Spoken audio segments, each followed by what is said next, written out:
Students, आज हम बात करेंगे एक new method that is cross multiplication method. तो cross multiplication method find out करने के लिए आपको फर्स्टली एक फॉर्मूले के थ्रू जाना होता है। जैसे आपका elimination method and substitution method में आप डायरेक्टली अपनी इक्वेशंस को लिखते थे और उन्हें सॉल्व करते थे, बट यहाँ पे आपको एक न्यू फॉर्मूला बनाना पड़ेगा।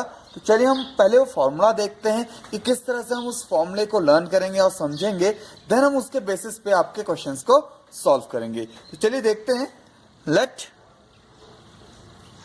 a1x plus b1y plus c1 equal 0, ये आपकी सपोज फर्स्ट इक्वेशन है। एंड सेकेंड इक्वेशन है आपके पास a2x plus b2y plus c2 equal 0।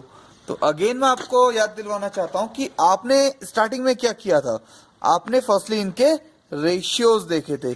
जैसे ही आपने रेशियोज देखे थे तो रेशियो में 3 कंडीशन थी, तो आपको इन क्वेश्चंस में भी पहले रेशियोज देख लेने चाहिए। ठीक है, तो इसके लिए आपका डायरेक्ट फॉर्मूला जो आता है वो आपका ये है। ठीक है, x ओवर, ठीक है, x ओवर आपका कितना आ जाएगा। देखिए, आप जब भी x लिख रहे हैं तो आप इसे भूल जाइए। ठीक है, आप इन दोनों को मल्टीप्लाई कीजिए, b1 c2 minus b2 c1। ये आ गया आपका b1 c2 minus b2 c1 equal y upon आपका क्या आ जाएगा यहां से, c1 a2 minus c2 a1। And simply आपका x लास्ट में आ जाएगा आपका 1 over a1 b2 minus b1 a2। ठीक है, तो इसे याद रखने का आपका जो बेस्ट मेथड है, मैं आपको बेस्ट मेथड एक बार बता देता हूं ताकि आप लोगों को हेल्प मिले। सपोज ये आपका x है, ये y है, ये 1 है। ठीक है, तो इसे देख लीजिए आप, यहां पे आप इसको ऐसे याद रखिए b c a b। ठीक है, आप लोग को जनरली BCA वर्ड याद रहेगा, तो हम BCA वर्ड की हेल्प से इसको याद रखने की कोशिश करते हैं। तो देखिए, सबसे पहले आ गया आपका B1 B2, फिर आ गया आपका C से यानी कि C1 C2, देन आपका आ गया अगेन A1 A2 और फिर अगेन आपका B1 B2। ठीक है, तो इसमें आपको क्या ध्यान रखना है। देखिए, सबसे पहले देखिए आपका b1 c2 फिर b2 c1। ठीक है, नेक्स्ट y के लिए क्या आएगा आपके पास, c1 के साथ a2 एंड c2 के साथ a1 and a1 b2 a2 b1। ठीक है, तो ये आपका मेथड आपके इस फॉर्मूले को लर्न करने का एक मेथड है। ठीक है, आप ये याद रख लीजिए, BCA याद रख लीजिए और उसके बिहाफ में b1 b2 c1 c2 and a1 a2 and b1 b2 again. तो आप इस तरह से मल्टीप्लाई कीजिए, आपका ये फॉर्मूला बन जाएगा। जनरली हम इस फॉर्मूले का यूज वहां पर करते हैं जहां पर आपके x के कोफिशिएंट y के कोफिशिएंट बहुत बड़े हो, दैट मीन्स कुछ थाउजेंड्स में हो या हंड्रेड्स में हो, तो वहां पे हम इस पर्टिकुलर मेथड को यूज करते हैं। ठीक है, चलिए हम इस मेथड के थ्रू अब कुछ क्वेश्चंस को सॉल्व करने के लिए ट्राई करते हैं। तो ये रहे आपके क्वेश्चंस। फर्स्ट है आपका 2x प्लस वाई इक्वल 5। ठीक है, चलिए हम फर्स्ट क्वेश्चन को लिख ही लेते हैं। तो ये बन गया आपका 2x plus Y equal 5। But आप देखिए, यहाँ पे आपका जो क्वेश्चन है, आपका कांस्टेंट टर्म भी इधर ही है, तो आप इसको क्या लिखेंगे, 2x plus y minus 5 equal 0। And आपका जो सेकेंड है वो है आपका 3x प्लस 2y इक्वल 8। तो यहां से आपके पास आ जाएगा 3x plus 2y minus 8 equal 0। ठीक है, तो यहां से अब आप ध्यान से देखिए, आपको फर्स्टली क्या करना है, आपको firstly a1 b1 c1 a2 b2 c2 को राइट डाउन करना है। ठीक है, ये आप हमेशा याद रखिए, आपके लिए ये नेसेसरी है कि आप इन्हें लिखेंगे, आप डायरेक्टली फॉर्मूले में इक्वेशंस ये वैल्यूज को नहीं रखेंगे। ठीक है, तो आपका फर्स्ट क्या आ जाएगा, से a1 equal 2 and b1 equal 1 and c1 equal minus 5, a2 equal 3, B2 equal two and C2 equal -8। अब आप डायरेक्टली यहीं से रेशियो भी देख लीजिए। देखिए 2/3 और 1/2 इक्वल नहीं है, ठीक है, दैट्स वाई आपका ये सॉल्यूशन हो सकता है। ठीक है, तो चलिए भाई फॉर्मूला, आपके पास फॉर्मूला क्या है, x ओवर, ये आपको हमेशा, ये जो लाइन है आपको ये हमेशा इस तरह के क्वेश्चन जब भी करें आपको हमेशा लिखनी है। ओके, तो x over B1C2 minus B2C1 equal y over C1A2 minus C2A1 is equal 1 over A1B2 minus B1B2। ठीक है, तो चलिए देखिए आपका B1 की वैल्यू कितनी है, B1 की वैल्यू है आपकी 1 और C2 की वैल्यू है आपकी -8। यहां पे जब भी नेगेटिव आएगा आपको ब्रैकेट्स यूज करने हैं। ठीक है, तो यहां से आपके पास आ गया B2 की वैल्यू है 2, फिर आ गया B2C1, तो 2 इंटू -5, सिंपली आपके पास यहां से क्या आ गया y ओवर C1A2, तो C1 है आपके पास -5 एंड A2 है आपके पास 3 माइनस, ये है आपके पास C2 की वैल्यू है आपके पास -8 इंटू एंड A1 की वैल्यू है आपके पास 2 and 1 upon A1B2, 2 into 2 minus 1 into 3। ठीक है, तो ये आपके पास मेन थिंग आ गई। तो x ओवर कितना हो गया आपके पास, सिंपली कैलकुलेट, -8 माइनस और ये माइनस साइन मिलके प्लस, तो +10 इक्वल y अपॉन -5 इंटू 3, ये हो गया आपके पास -15 माइनस माइनस प्लस हो गया आपका, तो ये कितना हो गया आपका 8 2 ज़ा 16 इक्वल 1 अपॉन 4 माइनस 3। तो ये आपका जस्ट कैलकुलेट करके आ गया x over 2 y/1 equal 1 upon 1। ठीक है, तो अब आपने यहां से क्या करना है, सबसे पहले आपने करना है x/2 इक्वल 1, ये वाला आपने फर्स्ट और थर्ड को साथ देना है। तो यहां से x इक्वल कितना आ गया आपके पास 2। ठीक है, और सिंपली आपने y वाले को भी सेम ऐसे ही करना है, y/1 इक्वल 1, तो यहां से डायरेक्टली आपके पास आ गया y इक्वल 1। तो इसमें आपके पास ये इजीली सॉल्यूशन आ जाएंगे। ठीक है, x और y के इंडिपेंडेंट सॉल्यूशन आ जाएंगे। दैट मीन्स आपकी ऐसा नहीं कि एक की वैल्यू निकाल के आपको दूसरे में पुट करनी है, आपके डायरेक्टली ये सॉल्यूशन इस तरह से फाइंड आउट हो जाएगा। चलिए नेक्स्ट क्वेश्चन करते हैं। तो आपका नेक्स्ट क्वेश्चन ये रहा। ठीक है, तो डायरेक्टली आप यहां से A1 A2 की वैल्यू फाइंड आउट कर लीजिए।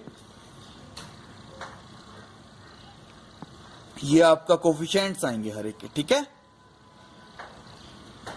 Then A2 equal 3, B2 equal -3 and C2 equal आपका आ गया -50।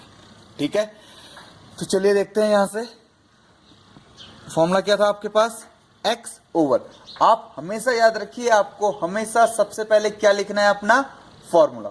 ठीक है, तो फॉर्मूला हो जाएगा आपका x over B1C2 minus B2C1 is equal y upon आपके पास क्या हो जाएगा C1A2 माइनस C2A1। ठीक है, एंड इक्वल 1 अपॉन आपके पास हो जाएगा A1B2 माइनस A2B1। ठीक है, ठीक है, तो चलिए इसमें वैल्यूज रखते हैं हम आपकी। तो x ओवर आपके पास हो गया, देखिए B1 की वैल्यू आपके पास कितनी है -3 एंड C2 की वैल्यू है आपके पास -15। ठीक हो गया, देन B2C1, B2 की वैल्यू भी है आपके पास -3 एंड C1 की वैल्यू है आपके पास -7। ठीक है, तो इसके बाद क्या आ जाएगा आपके पास y, तो y ओवर हो गया आपके पास C1A2, तो ये है आपके पास -7 इंटू 3 माइनस, ये हो गया आपके पास C2 की वैल्यू है -15 एंड A1 की वैल्यू है आपके पास 1 is equal 1 upon A1B2 1 into -3 minus 3 into -3। ठीक है, तो आपके पास ये आ गया। तो यहां से x ओवर कितना आ गया देखिए, माइनस माइनस प्लस 15 3 जा 45 minus minus minus plus, but again plus minus minus, तो ये आ गया 7 3 जा 21। तो इसके बाद आ गया आपके पास y ओवर, देख लीजिए, -21 minus minus plus 15 1 over -3 plus 9। ठीक है, तो यहां से आपके पास अब देखिए क्या आ गया, x ओवर, तो 45 माइनस 21 आपके पास कितना हो जाएगा